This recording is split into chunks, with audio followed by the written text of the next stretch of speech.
Apocalipse 1, versículo 3. Vamos ler todos juntos?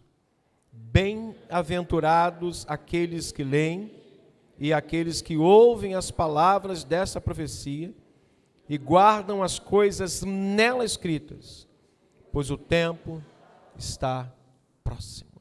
Nosso Deus e Pai, abençoa essa curta meditação, nos abençoe, leva cativa a nossa atenção, a nossa mente, para que o adversário não nos roube o privilégio de recebermos o resultado e a bênção que está sobre esta palavra, não sobre a minha palavra, mas sobre a tua palavra. Portanto, guarda a nossa mente, guarda o nosso coração. Não permita que nada nos disperse agora, que possamos dar a toda atenção àquilo que o Senhor quer nos falar e ensinar nesta noite, em nome de Jesus. Amém. Daqui a pouquinho eu vou servir a comunhão com os irmãos e orar pelos pedidos e fechar com o nosso expediente. Eu estou debruçado ainda sobre capítulo 17 de Atos, que eu preguei domingo, falando um pouquinho sobre a igreja em Tessalônica, não a igreja em Tessalônica, mas a passagem de Paulo pela cidade de Tessalônica, pela cidade de Bereia e passando também ali por Atenas. Mas eu vou talvez pincelar alguma coisinha hoje sobre o que eu falei, mas a aplicação de hoje é a que eu fiz no domingo, baseado no que eu quero falar com os irmãos hoje. Apóstolo João aqui fala de 3 bem-aventuranças maravilhosas para a vida de um cristão. A bem-aventurança daquele que lê, a bem-aventurança daquele que ouve e a bem-aventurança daquele que guarda. Diga comigo, bem-aventurança do que lê, que ouve e que guarda. Esses 3 irmãos, ou essas 3 bem-aventuranças, ou disciplinas, que assim eu posso chamar também, porque tem que ser uma disciplina. Ler precisa ser uma disciplina para nós. Ouvir tem que ser uma disciplina. Tem pessoas que perderam a capacidade de se concentrar naquilo que as pessoas estão falando. É a geração mais dispersa que nós temos hoje. Estou falando de geração, não é de 12, 13, 14, não. Tem muita gente aí com 30, com 40, que parece que é um ventilador, vive voando assim, ó. Não presta atenção em nada. Então, essas 3 bem-aventuranças, ou essas 3 disciplinas, são extremamente importantes para a vida cristã. Não há dúvida nenhuma que elas 3 são extremamente importantes à vida cristã, para a manutenção e o crescimento da vida cristã e da nossa comunhão com Cristo. Contudo, irmãos, somos um povo que não tem o bom hábito e o saudável hábito de ler. Minha filha teve um tempo atrás, na Argentina, e ela disse: pai, quantos sebos tem na Argentina? E foi me mandando vários lugares. Eu disse para ele: programe, porque nós vamos lá, quero conhecer as picanhas argentinas. E aquilo me chamou a atenção. Um povo que lê, pessoas que leem, têm uma capacidade melhor de cognição, de concentração, melhora a sua saúde futura, vai tirar de você muitos problemas no futuro de saúde, Alzheimer, esquecimentos. Somos um povo que não tem o bom hábito de ler. Embora a Bíblia, irmão, seja o livro mais vendido no país ou até mesmo no mundo, a leitura entre os cristãos que frequentam igrejas cristãs ainda é muito pequena, muito pequena. Estudos apontam que apenas 32% dos crentes leem a Bíblia todos os dias. Não vou fazer uma enquete aqui, nem posso, é deselegante perguntar quem leu a Bíblia hoje aqui. Talvez você acordou 4h30 da manhã e só conseguiu parar agora, devido ao seu dia, sua correria, seu tempo. É até injusto fazer essa enquete com você aqui agora. Meus irmãos, embora tudo isso seja real, as mídias digitais, ou seja, os vídeos, YouTube, TikTok, Instagram, com os seus conteúdos cristãos, evangélicos, religiosos, com conteúdos não aleatórios, mas com conteúdos evangélicos, cristãos, religiosos. Eles estão tomando conta da atenção das pessoas. Esses conteúdos, essas mídias sociais, essas mídias digitais, tomam 19 horas da nossa semana. Acredite, estudos apontam para que quem mergulha, quem se alimenta de vídeos religiosos, não estou falando de vídeos aleatórios, não. Estou falando daqueles pregações. Eles ocupam 19 horas semanais de grande parte das pessoas, incluindo cristãos. Portanto, irmãos, a leitura bíblica está pouco a pouco tomando espaço ou dando espaço para essa nova modalidade de ver e ouvir mensagens bíblicas através de mídias digitais. O bom hábito de ler, de pegar a sua Bíblia escrita, me perdoe quem não tem uma Bíblia impressa, me perdoe. Se você adotou o teu smartphone como a sua Bíblia, me perdoe, eu não concordo.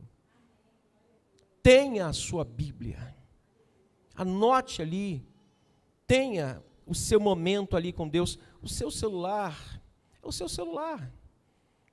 Eu já tive momentos no presbitério que eu esqueci a minha Bíblia em casa e deixei a minha agenda em casa. E eu perguntei lá na catedral, alguém tem uma Bíblia para me emprestar?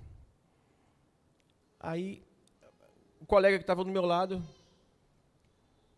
puxou o smartphone e falou, isso eu também tenho, quero uma Bíblia. Eu quero uma Bíblia. Então, irmãos, pouco a pouco, a leitura bíblica está dando espaço, ou perdendo espaço para essa nova modalidade.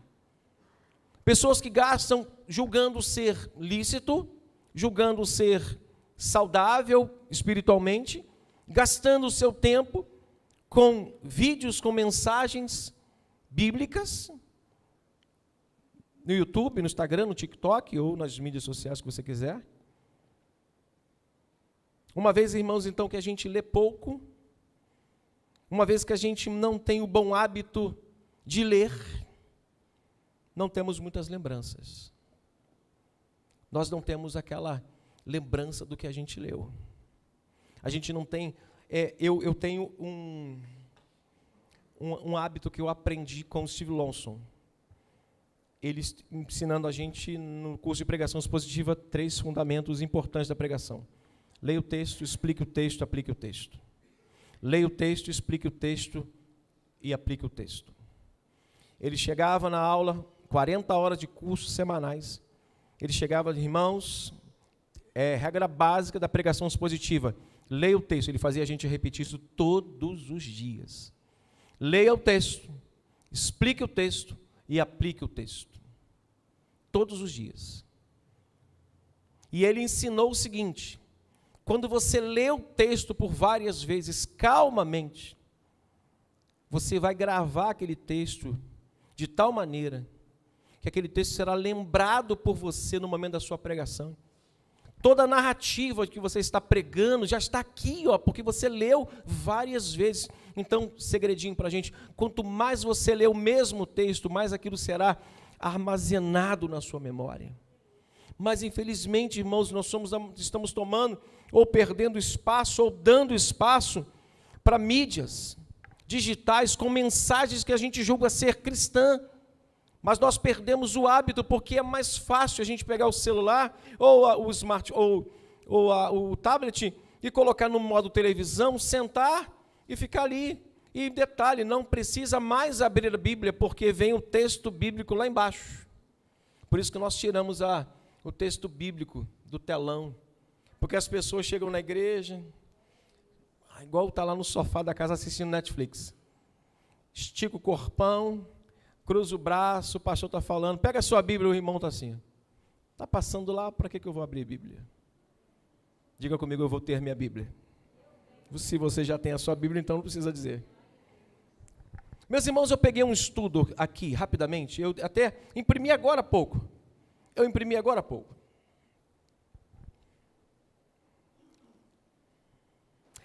A bem-aventurança daquele que lê. O texto que a gente leu foi esse, não foi? Bem-aventurado o quê? A bem-aventurança daquele que lê foi alterada malignamente, eu escrevi aqui, por uma alegria momentânea daquilo que se vê. Perceba se não é isso. Perceba que a gente não está vivendo esse tempo agora. Aí eu peguei um estudo que aponta que passar muito tempo, você sabe muito bem disso, até mais do que eu, diante de uma tela pode sobrecarregar o nosso cérebro. Sabe o que isso vai desencadear na pessoa? Fadiga mental. Isso vai dificulta a concentração, déficit de atenção. Não sei você, mas eu conheço gente que se você der 2 tarefas para ela, 2 só, ela não consegue fazer. Viu a história daquele marido que a mulher falou para ele comprar ovo? Vai lá comprar ovo. Ele foi no mercado, comprou azeite, pão, castanha. Ele comprou uns 10 itens. Aí a esposa perguntou para ele assim, o que você foi comprar? Ele, não me responde, o que você foi comprar? Aí ele começou a rir, começou a dar crise nele, mas uma crise de riso nele. E depois ele perguntou, ovo, cadê o ovo, marido? As pessoas estão com déficit de atenção, as pessoas não estão conseguindo ter concentração. Irmãos, os principais aspectos, olha isso, no cérebro e na saúde mental incluem ciclo de um vício, criado pela dopamina, ou seja, aquilo te dá tanto prazer, tanta alegria, que você passa horas sem perceber. E quando você vai pegar a santa palavra de Deus, o que vem? Fadiga mental. Primeira coisa que vai bater é aquele, ainda mais gente que fala, eu vou comprar uma cadeira do papai para ler a Bíblia. Não faz isso. Eu fiz. Comprei uma cadeira do papai uns anos para ler a Bíblia. A Bíblia foi minha almofada de peito. Abracei ela e fui para a terra do pé junto. Dormi muito. Falei, não quero mais isso. Eu tinha uma moça grávida no meu condomínio, aí ela estava com a perna muito inchada. Vou te dar um presente. Fui lá em casa, peguei um amigo lá e levei, toma aí, presente, você não quer isso nunca mais na minha casa. Aquilo ali é para preguiçoso. Meu Deus do céu, é bom demais. Outra coisa, isso mexe com sono. Pessoas estão mergulhadas em Rivotril. Tem outro remedinho também muito famoso agora. O Prazolam também. Melatonina. A mulherada está mergulhada na melatonina. Os homens estão mergulhando no Rivotril. Irmãos, tudo isso é por conta de uma pressão que a gente está enfrentando, quando, na verdade, tudo isso é um aspecto que está acabando com a nossa vida de leitura bíblica, de concentração, de meditação, de quietude. As pessoas não conseguem mais ficar quietas. São agitadas o tempo todo, não conseguem fazer uma coisa e parar. Elas são agitadas de um lado para o outro. Aí isso gera o quê? Depressão e ansiedade. Tudo é ansiedade, tudo é depressão. Me perdoe os psicólogos presentes aqui. Hoje eu até falei para a dona Andréa, filha do bispo. Falei, tudo é depressão.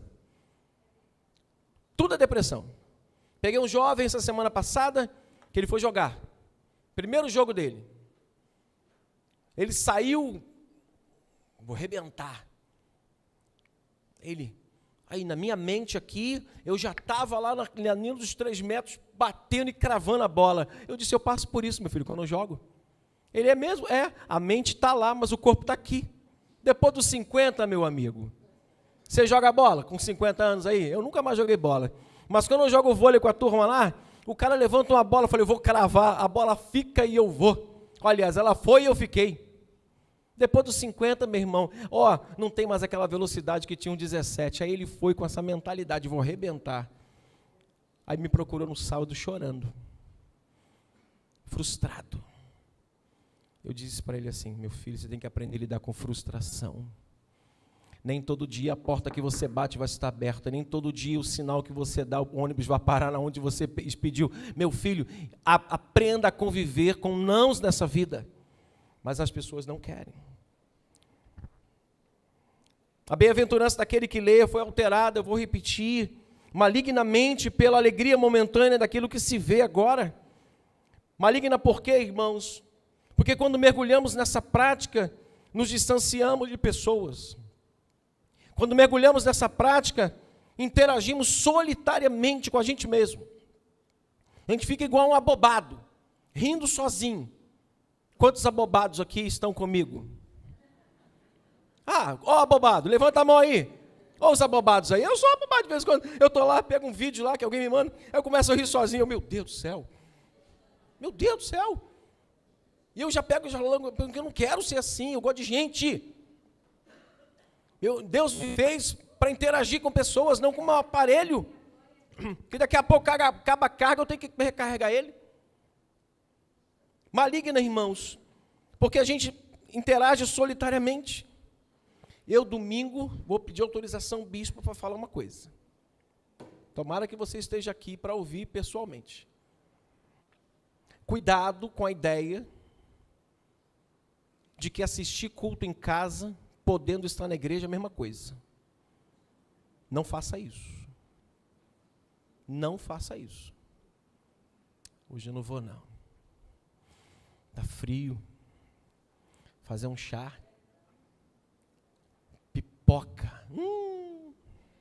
Está ali, varão. Ó, sua esposa está bem ali, do meu lado direito. Vou falar para o bispo. Bispo, vou falar de noite. Para com essa ideia. Eu já fui de manhã, hoje já fui de noite. Para que eu vou segunda? Eu já orei ontem. Vou assistir de casa, preguiçoso. Como é que quando vem uma prova, a primeira coisa que faz, meu chefe, posso sair um pouco mais cedo que eu tenho um compromisso? Mentiroso. Você vai desesperadamente para a igreja, você está passando na prova.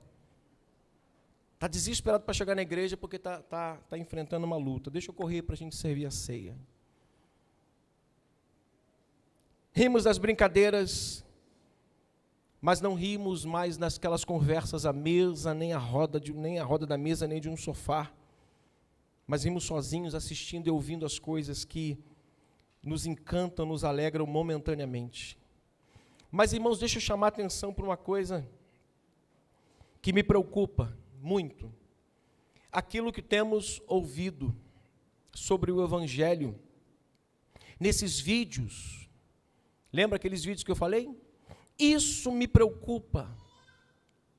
Me preocupa por quê? Porque são fontes desconhecidas. A gente está mergulhado na mídia digital e a gente julga ser cristão, santo, e a gente não sabe a origem daquilo que a gente está ouvindo. Eu espero que a irmã não esteja aqui, eu não sei nem quem é. Hoje ela me mandou um relato de um vídeo que mudou a vida dela. Eu louvei a Deus. Ela disse, eu estou ouvindo determinada pessoa que eu estava enfrentando uma determinada luta e o que ela me falou ali naquele vídeo mudou a minha vida. Mudou a vida dela. Eu vou dizer isso para ela. Pois ela me pediu permissão para que talvez ela possa divulgar isso para as outras pessoas na igreja. Não. Não vai. A gente não sabe a fonte, a gente não sabe a origem. Aquilo que temos ouvido sobre o Evangelho nesses vídeos, cujas fontes não são seguras e geralmente não somos geralmente criteriosos na avaliação da veracidade daquilo que está sendo falado. Como é que você vai divulgar uma coisa se você não sabe o conteúdo, a fonte, a origem, a veracidade daquilo que está sendo falado? Aí você quer divulgar essas coisas. Meus irmãos, preocupação que eu chamo agora a atenção dos irmãos é porque nós temos ouvido muito sobre evangelho nesses lugares, mas só como uma fonte importante de informação. mas não traz um conteúdo para a pessoa para que ela possa viver uma vida de intimidade, mas só ter uma informação sobre o assunto no âmbito intelectual, mas não leva essa pessoa a uma vida de comunhão e de intimidade com Deus. Essa é a minha preocupação. Por isso eu te aconselho, leia a sua Bíblia. Medite, pegue um caderninho e descubra o que o Espírito Santo está te ensinando daquilo que você está lendo. Anote. Pega a sua carteirinha e começa a fazer os seus próprios esboços. Eu fiquei tão feliz. O Rubem, esses dias, parou na frente da televisão, ela falou assim, posso falar com vocês? A gente estava assistindo um vídeo aí, Denise, posso pregar para vocês o que eu vou pregar? Eu brinquei com ele, você não vai pregar nos adolescentes, você vai abrir o culto. Ele, tá bom, pai. Eu falei, não estou te jogando um balde de água fria, estou te ensinando a lidar com frustração. Estou te ensinando a lidar com frustração, porque você vai chegar lá, quantos minutos? Ah, pai, os 10 minutos. Eu falei, bicho, se você vai abrir o culto que eu faço, com 10 minutos eu te boto para fora. O culto se abre com 1 minuto e meio, 12 minutos, 3 minutos no máximo. Ele queria abrir um culto com 10 minutos. Eu falei, esquece, me dá teus bolsos aqui, vamos resumir. E ele falou em 12 minutos e pouco, 12 minutos e 40. Mas eu fiquei tão feliz com o conteúdo que ele trouxe de abertura de culto. Tão feliz. Eu falei, meu filho, que Deus te abençoe. Minha segunda preocupação com o que temos ouvido é sobre, irmãos, uma fonte de informação que traz só a questão intelectual, mas não traz as pessoas a uma intimidade, mas também não leva as pessoas a uma transformação, mas só um lado emocional. Mexeu comigo, mas não mudou a minha vida, irmãos. O evangelho verdadeiro transforma corações. O evangelho verdadeiro, aquilo que nós temos ouvido e vamos ouvir, modifica os nossos comportamentos e nossos propósitos. Se aquilo que a gente tem ouvido demais, que tem nos feito bem, não mudou a gente, aquilo não é de Deus. Abra por gentileza em Gálatas, por favor. Eu já vou me dirigir para a ceia. Gálatas, por favor. Antes de Efésios.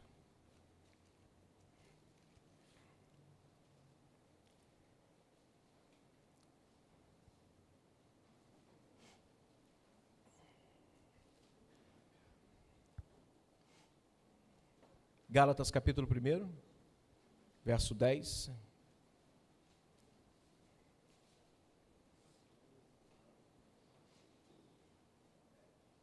Porventura procuro eu agora favor dos homens ou de Deus? Ou procuro agradar a homens? Se agradasse ainda a homens, não seria servo de Cristo. Faço-vos, porém, saber, irmãos, que o evangelho por mim anunciado não é segundo o homem, porque eu não recebi nem aprendi de homem algum, mas mediante a revelação de Jesus Cristo. Porque ouvistes qual foi o meu procedimento outrora no judaísmo, como sobremaneira perseguia eu a igreja de Deus e a devastava, e a minha nação quanto ao judaísmo avantajava-me a muito da minha idade, sendo extremamente zeloso das tradições dos meus pais. Quando, porém, ao que me separou antes de eu nascer e me chamou pela sua graça, aprove revelar seu Filho em mim, para que eu pregasse entre os gentios sem detença. Não consultei nem carne, nem sangue, nem subi a Jerusalém para os que já eram apóstolos antes de mim, mas parti para as regiões da Arábia e voltei outra vez para Damasco. Decorrido 3 anos, então subi a Jerusalém para avistar-me com Cefas e permaneci ali 15 dias, diz o texto. E eu não vi outro dos apóstolos, senão a Tiago, irmão do Senhor. Ora, acerca do que vos escrevo, eis que diante de Deus testifico e não minto, depois que fui para as regiões da Síria e da Cilícia, e não era conhecido de vista das igrejas da Judéia, que estavam em Cristo. Ouviam somente dizer, aquele que antes vos perseguia, leia comigo, ouviam dizer que agora aquele que antes vos perseguia, prega agora a fé que outrora procurava destruir, e glorificavam a Deus. Paulo está dando um testemunho do que o evangelho fez na vida dele, evangelho que não transforma, que não muda propósitos, não muda comportamentos. Aquilo que você está ouvindo está mudando o seu comportamento, está mudando a sua conduta, Se está, é bênção. Se não está, tem alguma coisa errada, meus irmãos. Minha preocupação também com o que a gente ouve, que a gente julga ser cristão, evangélico, religioso, mas não gasta tempo lendo a Bíblia, são com as pressões que a gente às vezes sofre. O vento que às vezes sopra, será que ele vai te sustentar quando ele de fato soprar forte na sua vida?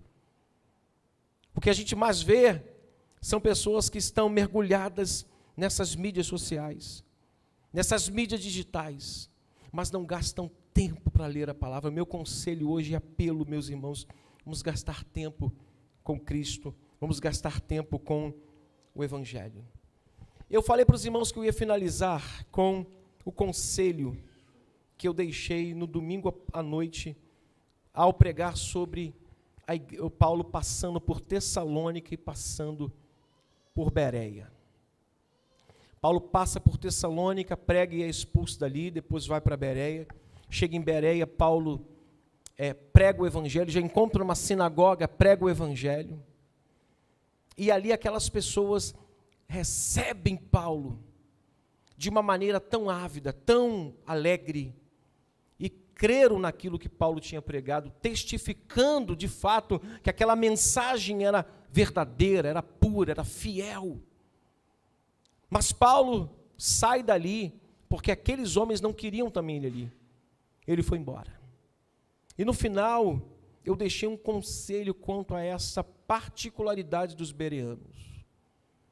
Nem tudo que a gente ouve pode ser dos melhores dos homens. Nem tudo que a gente ouve deve ser recebido sem uma análise profunda.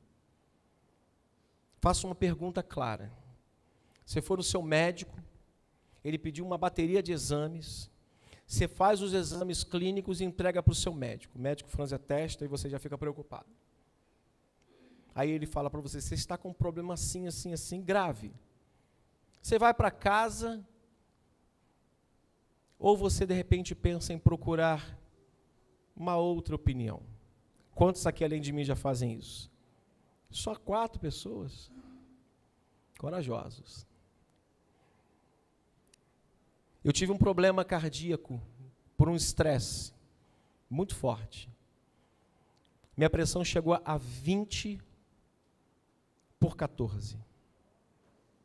Na hora de um culto na igreja, no domingo à noite. Por 3 domingos seguidos, acontecia e na segunda-feira estava normal. Eu falei, isso é o diabo. A gente espiritualiza tudo, né? Mas na terceira segunda-feira não baixou a pressão. Continuou lá em cima. Liguei para um amigo, ele falou, vai na minha médica, uma amiga minha. Ela me atendeu. Denise comigo, a primeira coisa que a médica fala assim, você teve uma isquemia. A partir de hoje, eu estava correndo 16 km semanais. 3 vezes por semana, descansava um, corria outro, descansava um, corria outro. Eu estava no auge das minhas corridas, que eu gostava. Jogava bola com a juventude aqui da igreja, quem já jogou bola comigo aqui sabe que eu jogava com eles. Ela falou assim, a partir de hoje você não vai pegar nenhuma bolsa de compra. Evita correr, caminhadas. Eu brincando com ela, porque a Denise já estava em prantos. Posso pelo menos comprar um caixão? Perguntei para ela. Falei, doutora, a senhora está deixando a Denise nervosa. Ela, meu filho, você teve uma isquemia. Você pode ter um piripaque e morrer. Eu saí dali com calma, comprei os remédios que ela mandou, tomei, virei um abobado. Os remédios acabaram comigo, fiquei igual um abobado em casa. Só tinha vontade de dormir, mais nada. Saí dali, liguei para o médico, disse, marca uma consulta com a sua secretária, ela deixa um tempo para mim lá. Ok. Fiz a bateria de exames, ele olhou para os meus exames e falou assim, ó, joga fora, você não tem nada. Você teve um estresse, um pico de estresse muito elevado. Para a gente descartar a possibilidade de eu estar enganado, faz uma cintilografia miocárdica torácica. Vai lá, faz. Eu fiz uma cintilografia miocárdica torácica. 6 horas de exame. Entra num tubo, sai de um tubo, entra num cano, entra no outro, toma injeção aqui, toma injeção ali. Quando o cardiologista terminou de me fazer o exame, falou assim, cara, tu é um atleta. Vai para casa, tu não tem nada. Tem 15 anos que eu não tomo um remédio. Eu acho bom que a gente verifique tudo que a gente está ouvindo. É importante a um cristão analisar o que está sendo falado. Eles só creram, de fato, no evangelho pregado por Paulo, porque Paulo pregou com fidelidade e eles estudavam as Escrituras. Eles não foram pegos de surpresa, eles olhavam para Paulo pregando e eles conferiam com aquilo que eles sabiam. Então a pregação fiel gera conversão, e foi isso que aconteceu em Bereia. E eu finalizei o seguinte, dizendo, em um tempo onde muitos crentes deixaram de perseverar diante dos desafios, o exemplo de coragem de Paulo pode nos fazer seguir em frente, mesmo que Jesus use a força do inimigo, como usou lá em Tessalônica contra Paulo. E em um tempo de muita confusão doutrinária e uma espiritualidade extremamente rasa, eu disse, nós pastores possamos pregar somente a palavra de Deus. Nós não precisamos de moda, não precisamos de nada novo, senão pregar a palavra de Deus. E eu disse que o Senhor nos conceda o mesmo espírito dos dias do Bereano hoje. Que Deus nos conceda o mesmo espírito que estava sobre aqueles crentes. Que as nossas igrejas sejam conhecidas como lugares onde a palavra é pregada com fidelidade, recebida com alegria pela igreja, porém examinada com critério por cada um de nós. Pelo amor de Deus, o que você ouve nas mídias digitais, analise para ver se aquilo não é um alimento ruim que vai trazer confusão doutrinária para você. Um amigo me ligou hoje e disse, pastor, fui convidado e ele vai falar que eu sou mal educado. Mas eu não sou. Ele foi convidado a ir numa igreja, e ele disse, eu não posso, porque o meu estômago não se acostumou com outro alimento. Eu disse, pô, meu irmão, mas tu também pegou pesado. O que ele quer dizer? Que o alimento de lá é ruim, é estragado. Eu falei, rapaz, mas fala direito. Mas a gente precisa ter esse cuidado, de nem tudo que a gente está ouvindo, vendo, compartilhar, sem que antes a gente, com critério, analise.